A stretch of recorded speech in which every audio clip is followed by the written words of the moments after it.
Thank you for staying with us. At your daily election. I hope you are getting up to make your choice. Today on the program, President Muhammadu Buhari addresses Nigerians on Naira redesign policy, saying the old 500, 1,000 notes are no longer legal tender. And later on the show, we take a look at how the general election will be fought and won in Anambra, Imo, Akwa Ibom, Ekiti, and Osun states on the Pundit segment of the program. So if you're ready, let the hangout start now.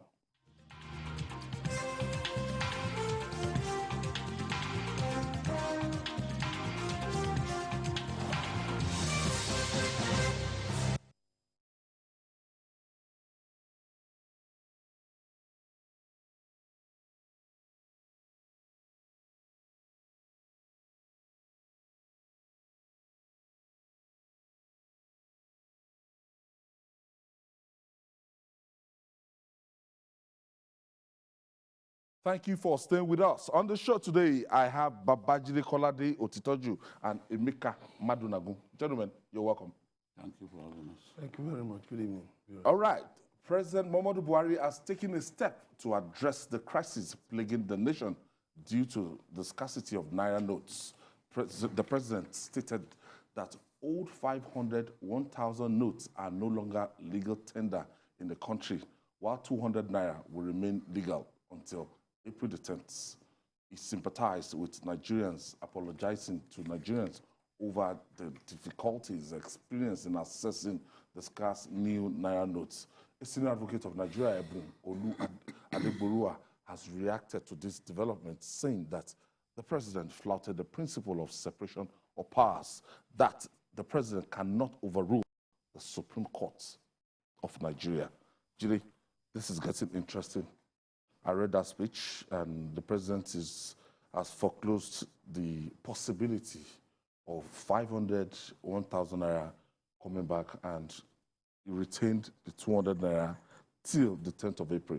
And going further, the CBN disclosed yesterday that they've even disposed the 500 and 1,000, 500 Naira and 1,000 Naira notes, that they're no longer in circulation.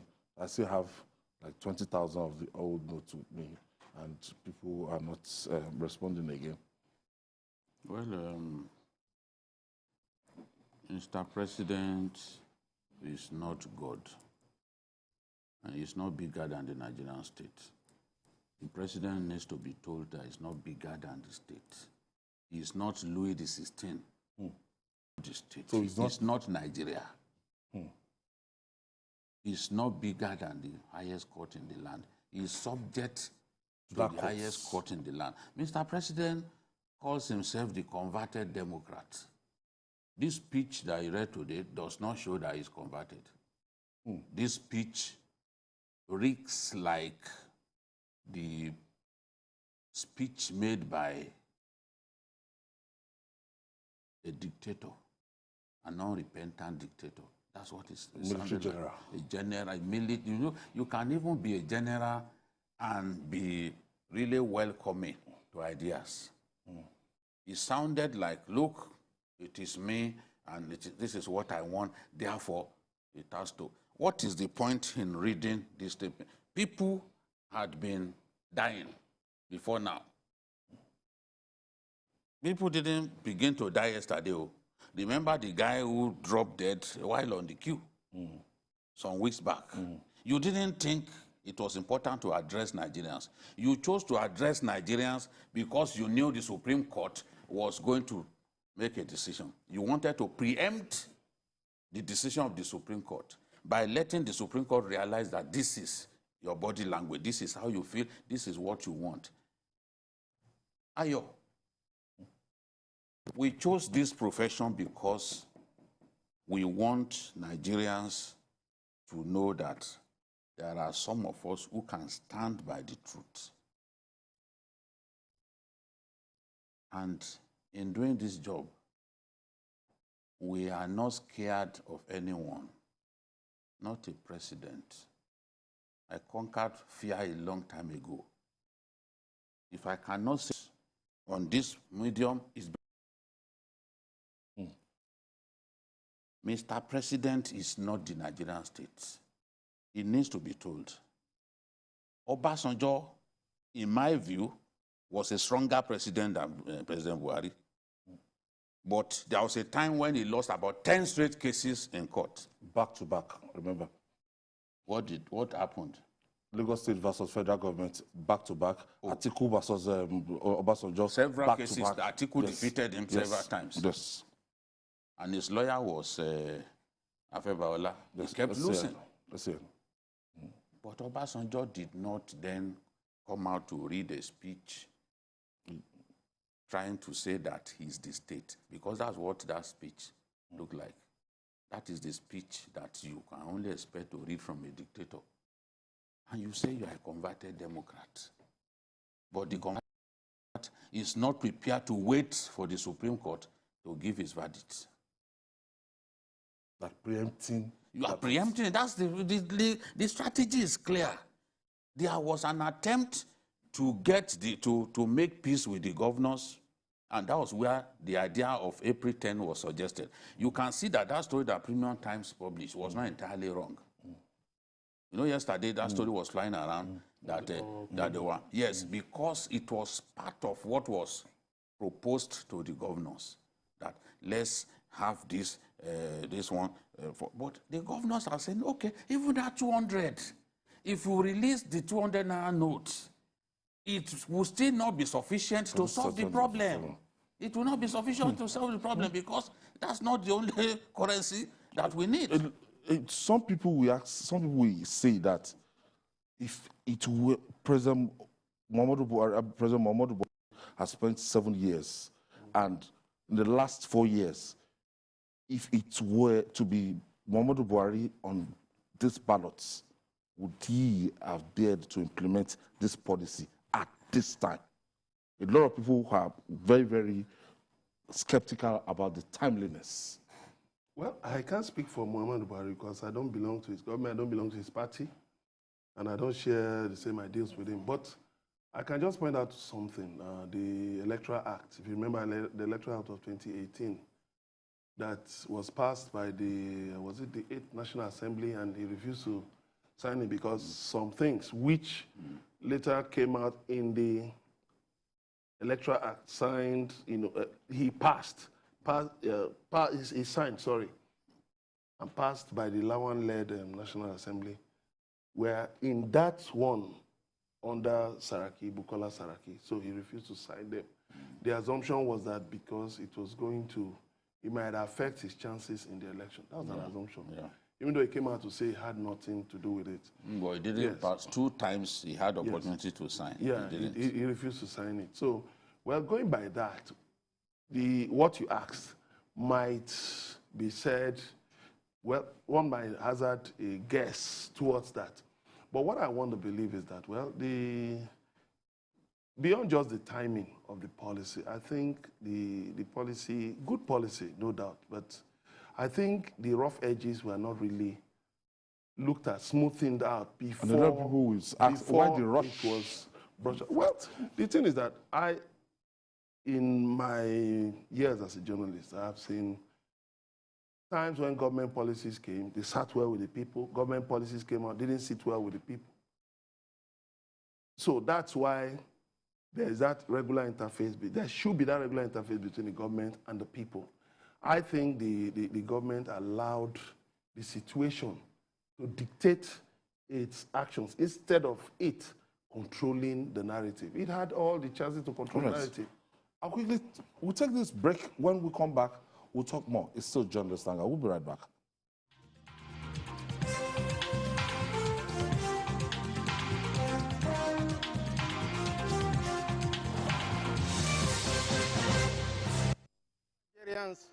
My name is Kashim Shetima.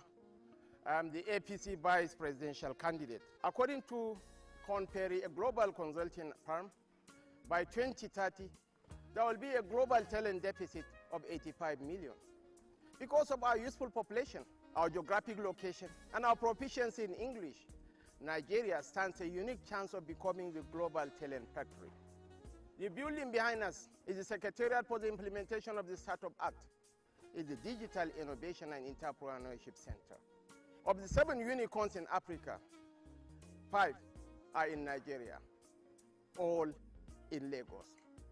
It wasn't a coincidence, neither was it an accident. It wasn't magic. It is called leadership. It is the Tinubu effect. Vote wisely, vote Bola Tinubu for the president of Nigeria. God bless us all. When I was younger, I got asked a question by a friend. What is the ultimate dream in life? You see, in my several decades on Earth, I have seen trends come and go, hopes dashed and deserted. But the story of success has taught us that the ultimate dream should be one that inspires you to paddle through the odds to victory. Finally, I had the answer. The ultimate dream is not a destination.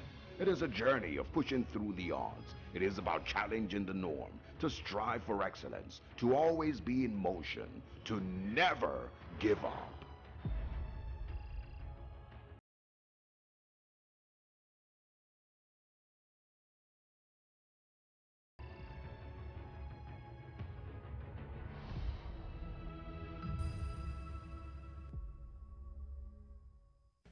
Nigeria needs focused leadership to take decisive action to end insecurity, reposition our economy for businesses to thrive, and restore total peace in the land. Tinubu is the right man for the job. Through innovation and technology, he will reposition Nigeria for businesses to thrive. Nigeria will export more and import less. Tinubu will reposition the agricultural sector for food security and improve farmers' welfare. Electricity will be reformed for a brighter Nigeria. Health, education, and housing will be more accessible and affordable. Nigeria will be transformed into an entertainment powerhouse, a home of sporting achievement, and a renowned tourist destination. Tinubu's government will build a Nigeria where we prosper together. He has done it before, and he will do it again for Nigeria. For renewed hope 2023, vote Asiwaju Bola Ahmed Tinubu and Senator Kashim Shettima as President and Vice President of Nigeria. Vote APC. Great people of Lagos State, it's election time. It's time to consider the education sector and the tremendous transformation recorded in the past 3 years, ranging from erection of over 1,000 new classrooms in less than 4 years, all fully furnished. Introduction of CBT entrance examination and results checking in government schools. Job provision through recruitment of over 6,000 teachers. Introduction of a co-excel digital learning initiative to enhance teaching. Incentives for teachers. Introduction of new scheme of work, prioritizing co-curricular activities in school. Partnership and collaboration to boost education. All these have led to improvement in WAEC results with about 80% performance. Ladies and gentlemen, we have just taken you through the achievements and successes of the Babajide Olushola Sanwo-Olu administration. And you've seen that Governor Babajide Olushola Sanwo-Olu has actually touched the whole value chain of education. The learning outcomes are excellent in all areas. So, therefore, I invite you to vote our Governor, Babajide Olushola Sanwo-Olu, for his second term. I also invite you to vote for our leader, Asiwaju Bola Ahmed Tinubu, as the President of Nigeria. Another APC candidate across the state. APC Progress. This message is brought to you by Honorable Mrs. Folashade Adefisayo, Honorable Commissioner for Education, Lagos State.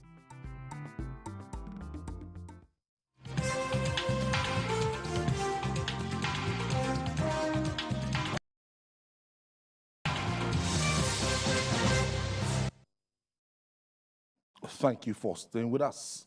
It's 8 days to the conduct of the 2023 election, and we are counting down on Journalist Hangout. I still have Babajide Kolade Otitoju and Emeka Madunagu in the studio. Jide, before we went on break, back on the street now, the situation of things, because we felt that, okay, after this speech by Mr. President, they're going to flood everywhere with the 200 Naira and the new notes. But apparently, from what was taken out of the system, we have shortage. And I don't know the capacity of the CBN and Nigerian Security and Meeting Company to print what we need in the country right now. I've been saying something for this year. the experts on TV who say a lot of nonsense, none of them, because they are not patriots in the real sense of the word, none of them has referred to it. We have an unaccountable CBN. If the CBN was accountable, by now, you will have known how much they printed in terms of the value of currency and all that. You will have known how much. They will have been briefing us day to day. We are in a crisis situation. Yes. And when you are in a crisis, what looks like an emergency, people who truly respect the citizens of their country will be briefing them, will be showing them that really we are trying to solve this problem. We may not have solved this problem, but we are making concerted efforts. We are not saying that. And it's not the time to be partisan. Bank staff are saying, look, they call the CBN, most time they don't even pick them because they've not got enough to give people. It should be able to break it down for us to say, 500 naira note, this is what we have. This is what we printed. 1,000 naira note, this is what we printed. That's been accountable. You can't be in charge of the Apex Bank. Our treasury. Or the treasury, you can't be, what they call it in America, the treasury, whatever. And not be letting Americans know what efforts we are taking to solve a problem. CBN is already subsumed in politics. In any case, the man who held the CBN was desperate to become president of Nigeria. To the point that he even engaged a lawyer to get an injunction, to try to see whether he could force himself on the rest of us. After losing the tickets, it became now we wanted to be, because people were pointing to the law. And he wanted to circumvent the law. That same man is so he got a lawyer to try to interpret that portion of the law. Can I contest? Can I be stopped? What if they try to stop me? What if I say no? You know, something like that. Somebody who should never have even contemplated it. And if the mere contemplation of the idea itself was bad enough. Would have thrown in the towel. Now, he has lost the thing. You know, it was the governor of Adamawa that first told us that he's a bitter man. After he lost the primaries, this is what he wanted to use to punish us. It was Fintiri that first said so. People may be trying now to make this, because you have a Tambuwal among the governors that have challenged the federal government. Is Tambuwal now an APC governor? Is he not a PDP governor? Are his people too not suffering?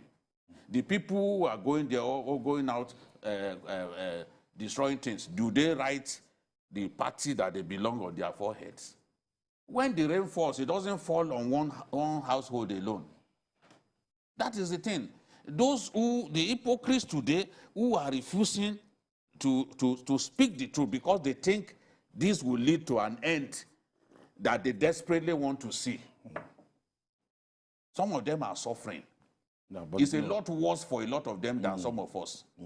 Because by the grace of God, some of us have friends in the banks. People that, when we go to the bank, sometimes after they've given us good service, we tip them. Sometimes they ask, do you need... I can give you my own quota, because even bank staff now have quota. They can't take more than 20,000, even if you are bank MD. So if we have money sufficiently, somebody will now be deciding that, look, I have ₦1 million in this account, in my account. You are telling me that I can't take 10,000. I can't take 20. You even gave directive that they should be paying people 20,000. The banks are flouting your directive. You've not made an example of any of them. The reason you are not making an example is because you know you have not given them enough. This is the truth. So the Constitution is clear. Mr. President has no right to say those things that he said, because under Section 2871 of the Constitution, the President is statutorily obliged to obey, enforce, and give effect to the decision of the Supreme Court. So why are you trying to make yourself a one-man Supreme Court? You are not prepared to wait. Whereas, what the law says is that once you bring yourself before the court, you must be patient enough to wait for his judgment. Malami knows that clearly, and he has to watch his back. Because everything does not end with the Buhari presidency. You leave now. Ondoka, go and ask Ondoka questions now. He's been Attorney General himself. And he fell out with his colleagues. The colleagues will wait for you. So if you can't advise the president to obey the law courts, obey the decisions of the court, even in critical matters like this, you are joking with a constitutional crisis. Because what if the Supreme Court gives an order that says, okay, in the light of the sufferings that Nigerians are going through, this is our decision, and it goes against what the president has said. What will happen? Emeka, now, you find out, you know, I told you earlier that those opposed to Mr. President in the last 7 years, they are now his best friends. Just side just changed. Yes, side just. I don't know about that. Side just changed, and you see Nigeria that this is, you know, everything we introduce politics into everything. We don't come together as one to fight something that is affecting our people. Well, I wouldn't agree with you, because it's not as if you say those opposed to the president are now Buhari's. Then it's an assumption. By their actions now. Because this appears to this be the best policy. You know why I would say so. Mr. President is right. One, Naira is not raining freely on anybody. That's not. Nobody said they've taken money. Yeah, no. I'm not talking about taking. No, I'm saying everybody's affected by this. No, but some of them are pretending like they are not affected. But good policy. But what about those who have supported Buhari in the past 7 years? Supported everything he did. Now, when fuel scarcity came, what happened? Did they get free fuel? The point is this. Nigeria is bigger than everybody. That's where I stand. Nigeria is bigger than everybody. And there's freedom of opinion. There's freedom of choice. But the main thing is that I think this administration had actually used an ex parte order to get a Chief Justice of Nigeria removed. So they ought to have known that, you know, if they believe so much in an ex parte order in doing something like that, then they too should have subjected themselves to the ex parte order, given by the Supreme Court. Then let lawyers, because the Attorney General of the Federation has filed an objection, and then I saw something the Justice Okoro said, that lawyers should not behave like politicians. They should think of the suffering and of the people and the interests of the nation. So what I believe is that, well, the government should actually tread carefully on this matter, so that the interests of Nigerians, the generality of Nigerians, all Nigerians, because all Nigerians need money, so that the interests of all Nigerians will be best served.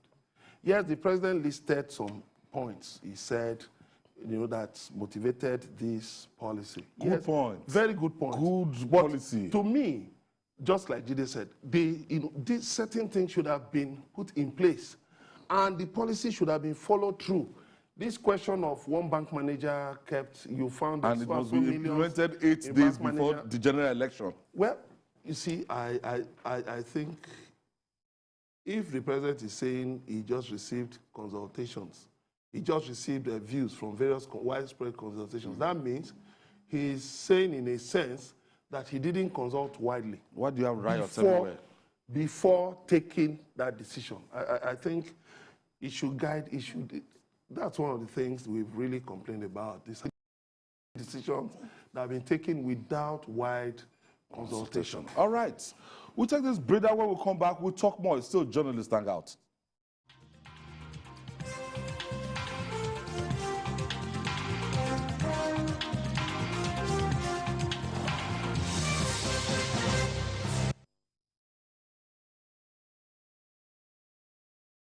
The very high workforce mobility of health workers is global. Doctors are moving and nurses are moving everywhere. I've had occasion to speak with other ministers. Even Ghana, they are losing doctors going to. So there's a high mobility in the health sector workforce. And in Europe, where the population is, and America, the population is aging more, a lot of nurses are not even working in the hospital, they're working in the homes for the elderly. So they require a lot of people. And here, what we are doing about it, first of all, to do everything we can to improve the conditions of service. We have improved the hazard allowance, We're looking at how to improve remunerations. This message is brought to you from the Federal Ministry of Information and Culture. Hello Nigerians, my name is Scarcity. I'm the APC Vice Presidential candidate. Here we have 1,776 orphans, vulnerable orphan girls from Northern Borno, all of them victims of Boko Haram, our house and educated, getting the best that the nation has on offer. Look at this edifice. It's about one of the best schools in the nation. And this has been replicated along the length and breadth of Borno and further sustained by Governor Babaga Sulu. Get us into office. We promise you such edifices will be replicated across the length and breadth of this nation. Vote wisely, vote Bola Tinubu for the presidency of Nigeria come February 25th. When I was younger, I got asked a question by a friend. What is the ultimate dream in life? You see, in my several decades on Earth, I have seen trends come and go, hopes dashed and deserted. But the story of success has taught us that the ultimate dream should be one that inspires you to paddle through the odds to victory. Finally, I had the answer. The ultimate dream is not a destination. It is a journey of pushing through the odds. It is about challenging the norm, to strive for excellence, to always be in motion, to never give up.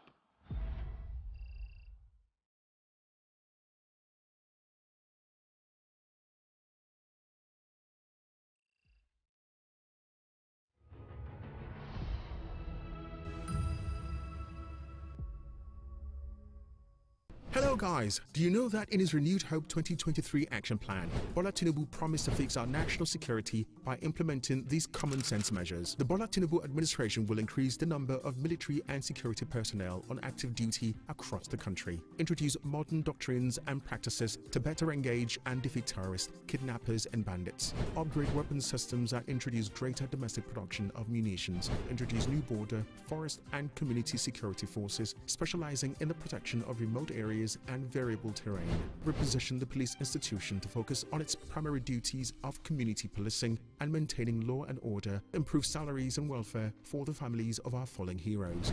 This is the man who turned Lagos from a dangerous, often scary place where crime was the norm into a relatively safe and crime-free place it is today. He has the ideas, he has the track record. Vote APC for a safer and more secure Nigeria. This message is powered by the APC PCC Youth Directorate.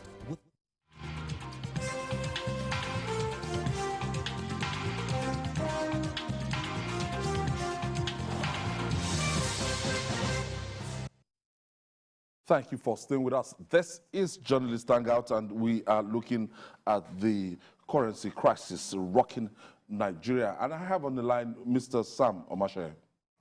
Thank you for joining us, Sam. Hello. Yes, Sam. Sam, tell us, what do you think about the president's speech this morning? Yes, I made a comment this morning saying that the president has elevated himself above the rule of law. It is a dangerous trend in this country. If the Supreme Court has been able to make a statement, it is the job, as Jide said earlier, of the president to obey. He has made himself a lord and master of this democracy by what he has said. And this is becoming a precedent that we cannot accept as a people. If the Supreme Court says 1,000 Naira, 500 Naira are legal tenders, the president has no right, no authority whatsoever to go another way. What he has done is wrong. The other comment I want to make is that you guys said that his enemies in the past 7 years have become his friends. I mean, you guys went too far. His enemies last month have become his friends. I'm talking of the other major candidates of the election, presidential election, I'm talking of Peter Obi and Atiku Abubakar, who have been quiet from the neck up since this crisis, apart from the fact that they said that it is little inconvenience. They should retract that statement, because it is not little inconvenience for the people who died in Benin yesterday. It's not little inconvenience for the man who died on the queue. It's not inconvenience for the person who is hungry, who cannot find food to eat. It is not. So we should get all these facts right, that there is a context to all of this, and those in this context to come out and say the truth. Thank you, Sam Owashe.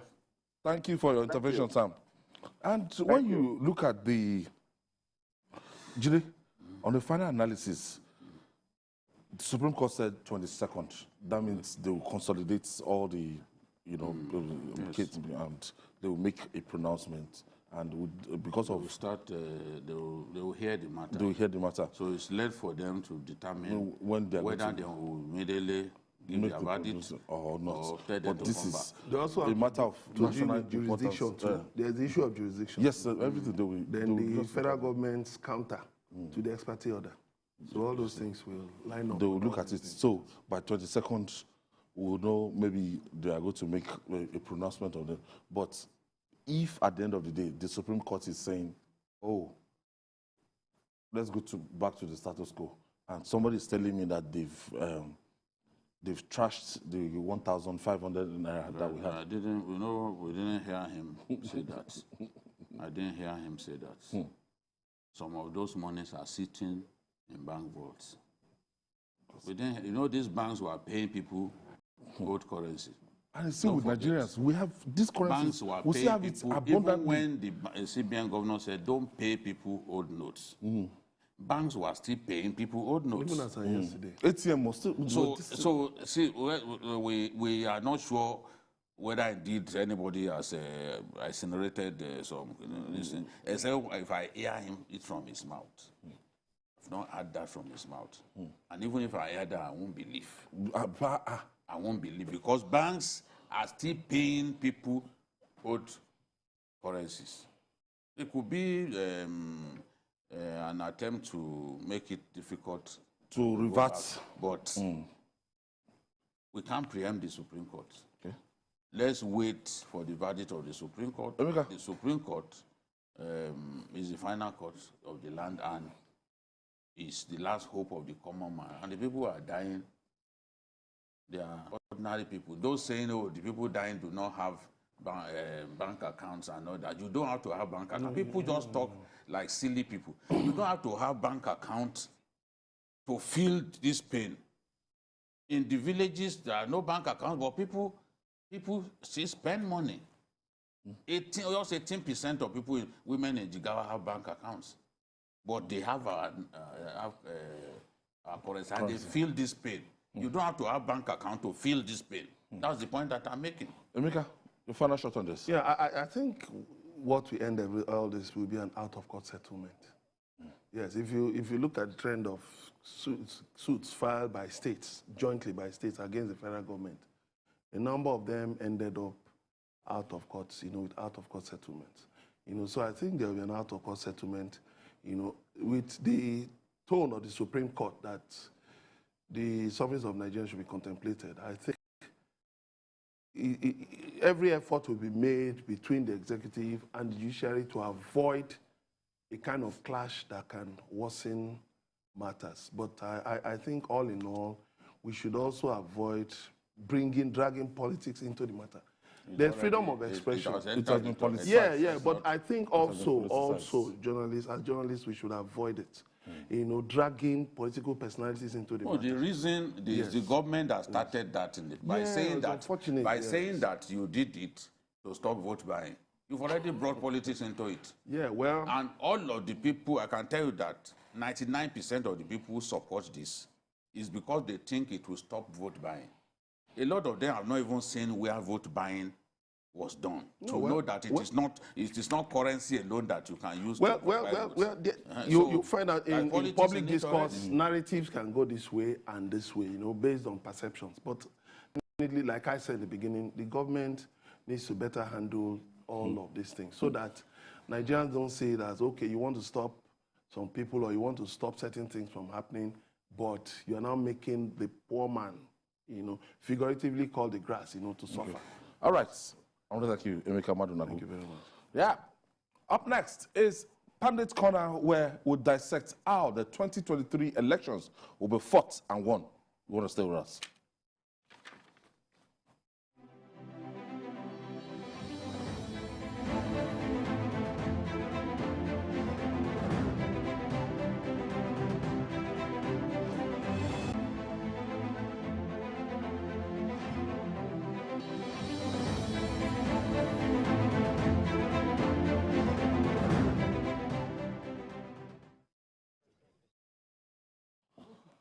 With us on Anambra and Osun. Jide, where should we start from, Jide? Yeah, I would like to start with Cross River. Okay. Cross River really looks interesting, and the contest there will be some hell of a battle. In the PDP, there are two factions. The Donald Duke faction and the Lieli Moke. He's back in PDP. Yes. Donald Duke enjoys the support of Yison Wike. After Governor Ayade left the party, it was Yison Wike that moved in, continued to oil the structures of the PDP in the state, and they were able to produce the candidate of the party, that Sandy Ojang Ono. So Sandy Ojang Ono emerged as candidate of the party. But because Donald Duke and his people do not want Atiku Abubakar, whereas Lieli Moke wants Atiku Abubakar, they've not been able to work together, which will hurt the party at both the governorship and the presidential, as well as the presidential election. In the Senate battles, for example, I expect the PDP to take 2 of the 3 seats. There is one fellow in Cross River who is so popular, probably the most popular politician in the state now. Yes, forget about the fact that the governor has resources and all that.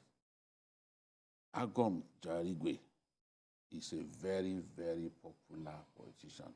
150 out of 100. He's popular and belongs to the PDP. He's in the Senate and is waxing stronger. Since 1999, PDP has always won Cross River. And for that reason, many people are confident that the PDP will find a way to shade these elections. Yes, Peter Obi, with the young people, Peter Obi is doing well. But the elections are not usually fought and won with one segment of the voting population.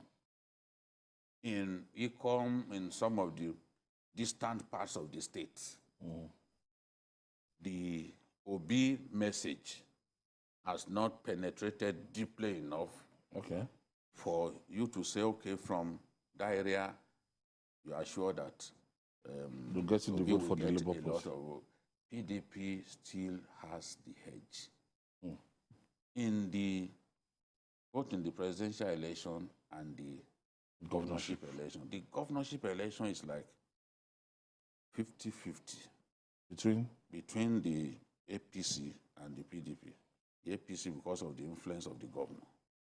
But Governor Ayade has strengthened the APC. No, he's coming into the party naturally. It will make the APC stronger. But the PDP, in terms of the grassroots and generally, the PDP is still strong. Ayade is yet to be tested in a major election. You know what he can do in a major election, but the way it's going, the presidential election, Atiku has an edge, the presidential election, because many people still want to vote for the PDP. Then in the governorship is a little like 50-50. 50-50 between both parties. It depends on how Ayade turns up for the candidate of his party. Okay. You know? Let's talk about Osun State now. Now, Osun, yes, I've seen some surveys indicating that, Osun State will go the way of the PDP. That's not what I think will happen. In the presidential election, that's not what I think will happen. Of course, the governorship election is not being contested this time, so we are focused on the National Assembly. You know, the battle for the soul of that assembly. Yes, because both governors, both men, yeah, Oyetola and the incumbent governor, still see themselves as capable of retaining the position or taking the position. So the stake will be very high. Oyetola would do his best to win as many House seats as he can, so that if the judiciary gives him that seat back, he will be able to have a House that is in control of. Now, in the case of Adeleke, he would want to overhaul the House. He would want to take control of the House. So he would do his best beyond his Ede fortress. He would want to do his best to make sure the assembly members are people that will be loyal to him. People who will be able to support his aspiration and all that. So there will be a big contest in there, the House of Assembly. The House of Assembly. But I expect the APC to shade that contest, no matter how little. Or shade it a little bit. In the Senate race, I expect it to be a 2-1, 2 for APC, 1 Senate seat for the PDP. In the presidential election, Asiwaju Bola Ahmed Tinubu is the man to beat. I will tell you why I'm convinced that Tinubu will win in Osun. Before the last rally, the NURTW, the Workers' Union of Drivers in the state, were told not to release buses to convey people. Do you know that some people went as far as Ekiti and Ondo to get buses to convey people to the rally? Some went to Ejigbo to get buses that apply the Côte d'Ivoire route. That's to tell you how people really, the extent they went just to be part of that rally.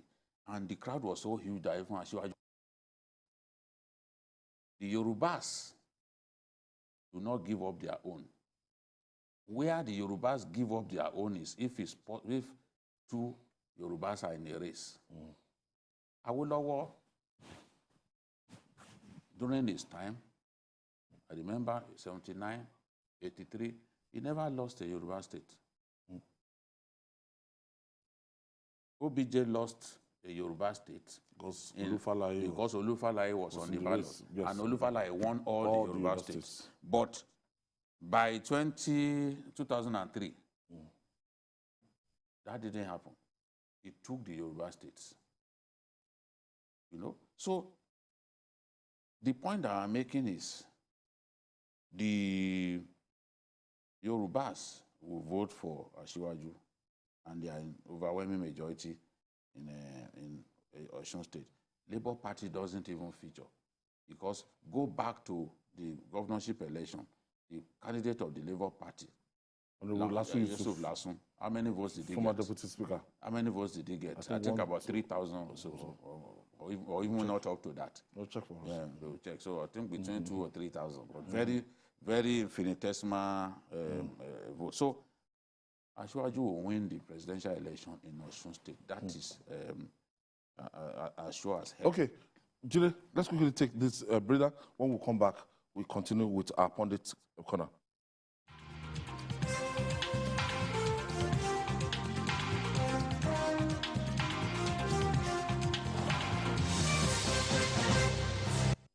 My name is Kashim Shetima. I'm an agricultural economist by training, a banker by profession, and now a public servant by calling. I was the governor of Borno State for 8 years. In the heat of the Boko Haram, we set up an agricultural transformation committee. We crisscrossed the world and invested in the whole agricultural value chain.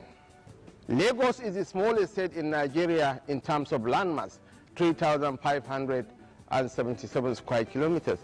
But the largest rice mill in Africa and the third largest in the world is located in Imota in Lagos.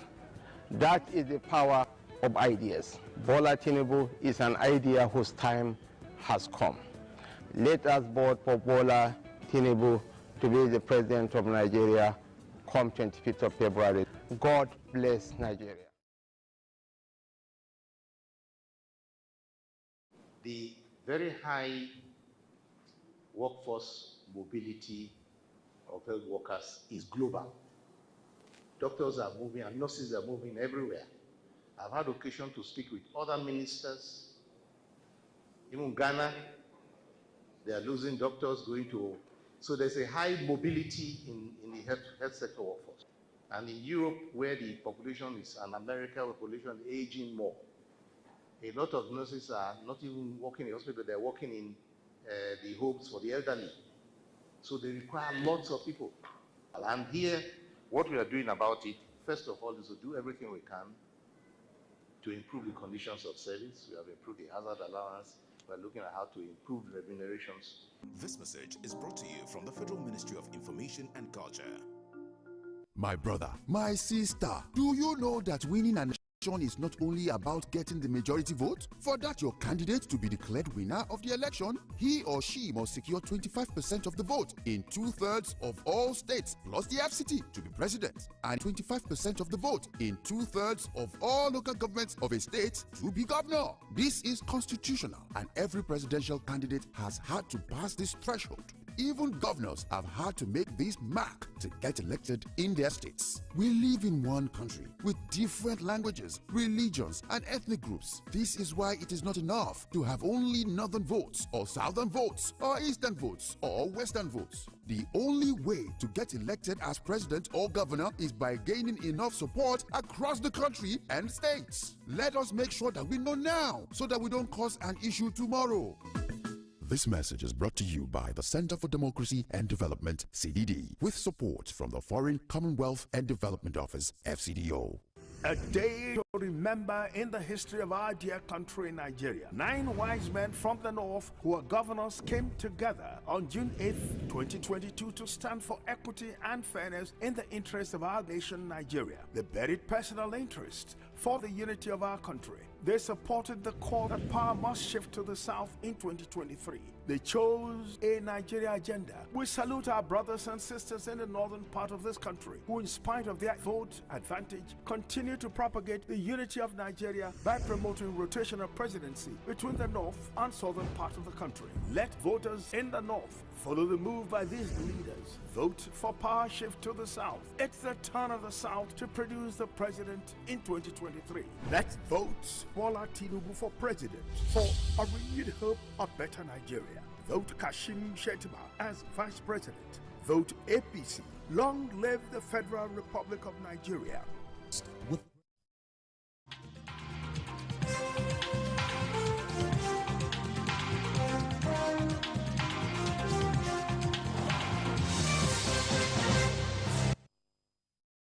Its corner for journalist Hangout, and Julie, we are still in Osun State. Ultimately,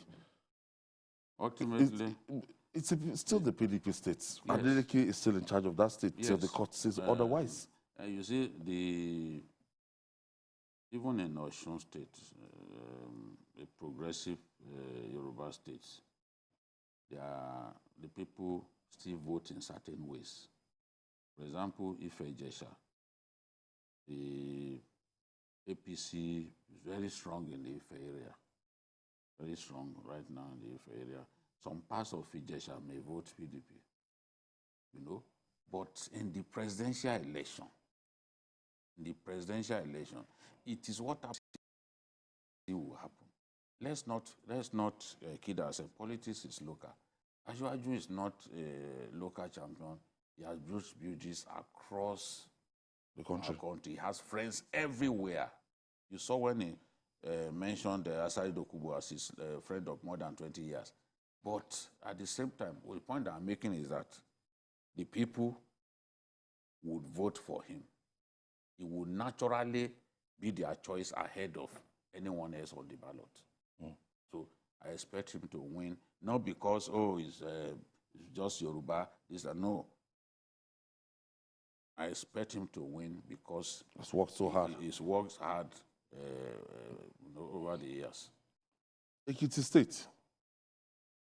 Well, Ekiti is just like Osun Ekiti, the governorship election will not be taking place. But in Ekiti, similar to Oyo in some ways, a good number of the political heavyweights, all the former governors, for example, they are supporting Asiwaju Bola Ahmed Tinubu, the Minister of Industries. That Adeni Adebayo, John Kai Rifayemi, even Shegun Oni. What's his name? Fayose. Fayose. Everyone knows that Fayose is leaning towards Tinubu. That's why the party decided to punish him. Yes, so they took his ESCO from him. So where the people who should normally even be against you are all singing from the same hymnal. It is a predictable outcome.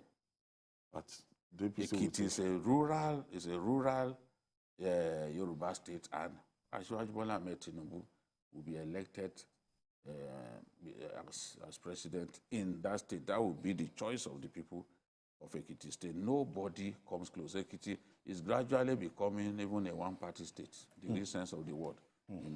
No one will come close. The vote of the people of Ekiti shall be for Asiwaju Bola Ahmed Tinubu. And that's it from the Pundit's Corner today. Join us tomorrow as we continue with our state analysis of the presidential and the governorship election.